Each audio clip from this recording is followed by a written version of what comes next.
السلام ورحمة الله وبركاته. كيفكم اليوم؟ تحدي أصعب بالنسبة لي. قررت أعيش 24 ساعة بدون سناب شات، ما أفتح سناب شات ولا أصور سناب شات ولا أشوف ستوريات أو أي شيء. صراحة أنا متعودة أكثر شيء أفتح سناب شات. خلونا اليوم ما ندري نقدر نكمل التحدي أو لا، بس خلونا نبدأ نشوف إيش يصير معانا. مرت تقريبا ساعة في بداية التحدي.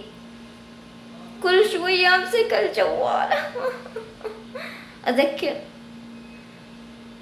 ممنوع أفتح سناب شات،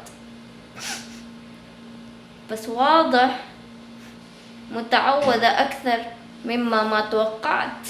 الحين وصلنا نص اليوم تقريبا. أكتر شيء أصعب علي لأني ما عارفة وش نزلوا الناس ستوريات. كل شوية أجي فضول بفتح التطبيق، لكن الحين صامتة.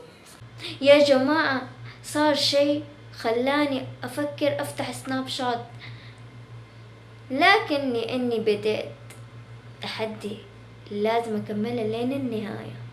باقي كم ساعة وينتهي التحدي. صراحة انكشفت عندي وقت كثير ما كنت أتوقعه. قدرت أسوي أشياء كثيرة وأنا ما أسويها طول الوقت في سناب شات. الحمد لله خلصت 24 ساعة بدون سناب شات.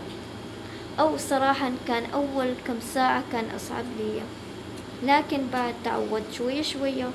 انكشفت أفتح سناب شات كثير، مو من باب عادتي لأنه ما عندي شي مهم. إذا عجبكم تحدي لا تنسوا لايك اشتراك. اكتبوا لي في التعليق ايش التطبيق بتعيشون بدونه. وإذ أشوفكم في فيديو جديد، في مقطع جديد، فلوق جديد إن شاء الله. في أمان الله، وسلام ورحمة الله وبركاته. Goodbye.